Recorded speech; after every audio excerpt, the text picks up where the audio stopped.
بسم اللہ الرحمن الرحیم۔ ابن عباس رضی اللہ عنہ نے اس شخص سے رسول اللہ صلی اللہ علیہ وسلم کا وہ قول بیان کیا جس میں تصویریں بنانے والی تمام مصوروں کو جہنم کی آگ میں عذاب دیا جائے گا اور اس کی تیار کردہ ہر تصویر میں روح پھونکی جائے گی۔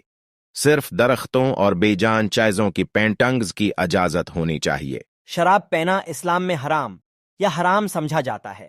ممانعت کے ثبوت کے طور پر اسلامی علماء اور مسلم مذہب حکام عام طور پر مسلمانوں کی مقدس کتاب قرآن کی ایک آیت کی طرف اشارہ کرتے ہیں جو نشہ کو شیطان کا کام کہتے ہیں اور مومنوں کو ان سے بچنے کے لیے کہتے ہیں۔ تمباکو کی باری میں اسلامی نظریات خطی کے لحاظ سے مختلف ہوتی ہیں۔ اگرچہ تمباکو یا عام طور پر تمباکو نوشی کا قرآن یا حدیث میں واضح طور پر تذکرہ نہیں ہے، لیکن معاصر علماء نے اسے ممکنہ طور پر نقصان دہ قرار دیتے ہوئے اس کی مذمت کی ہے اور بعض اوقات تمباکو نوشی کو صریحاً ممنوع قرار دیا ہے، اسے حرام قرار دیا ہے کیونکہ اس سے صحت کو ہونے والے شدید نقصانات ہیں۔ خلاصہ اگرچہ منشیات حرام ہیں اور اس وجہ سے اسلام میں ممنوع ہے، دنیا بھر میں بہت سے اسلامی ممالک میں منشیات کا ناجائز استعمال وسیع ہے۔ قرآن وسنت کی روح سے قتل کبیرہ گناہوں میں سے ایک ہے۔ اگر تم کسی مومن کو جان بوجھ کر قتل کرو تو اس سے 3 حقوق جڑے ہوئے ہیں: 1 اللہ کے حقوق، 2 مظلوم کے حقوق، 3 اور مقتول کی قریبی رشتہ داروں کے حقوق۔ الحمدللہ اسلام میں قتل کبیرہ گناہوں میں سے ایک قتل، جان بوجھ کر قتل کرنا، اگر مقتول مومن ہو تو کبیرہ گناہوں میں سے ہے۔ اللہ تعالیٰ فرماتا ہے، اور جو شخص کسی مومن کو جان بوجھ کر قتل کرے تو اس کی سزا جہنم ہے جس میں وہ ہمیشہ رہے گا، اور اس پر اللہ کا غضب اور لعنت ہے اور اس کے لیے بڑا عذاب تیار کر رکھا ہے۔ النساء 493۔ رسول اللہ صلی اللہ علیہ وسلم نے فرمایا، آدمی اپنی دین پر اس وقت تک قائم و دائم رہے گا جب تک کہ وہ خون نہ بہائے جو بہانا حرام ہے۔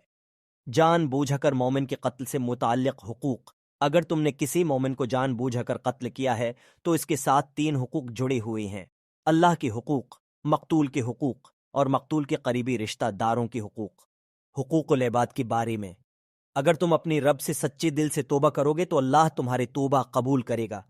اللہ تعالیٰ فرماتا ہے کہ 2 اے عبادی، میرے بندو، جنہوں نے اپنے اوپر زیادتی کی ہے بری کام اور گناہ کر کے، اللہ کی رحمت سے مایوس نہ ہو، بے شک اللہ تمام گناہوں کو بخش دیتا ہے، بے شک وہ بڑا بخشنے والا مہربان ہے۔ الزمر 39:53۔ شکار کے حقوق کے حوالے سے، وہ زندہ نہیں ہے اس لیے آپ اس کے ساتھ معاملات درست نہیں کر سکتے۔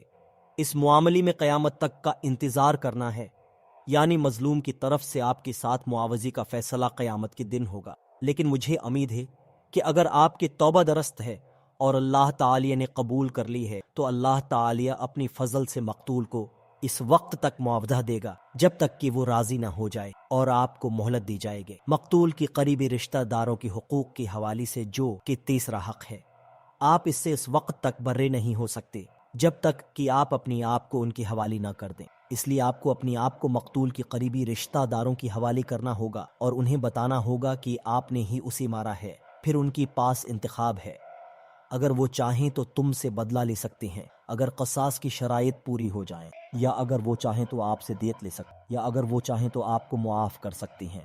Like, share and subscribe.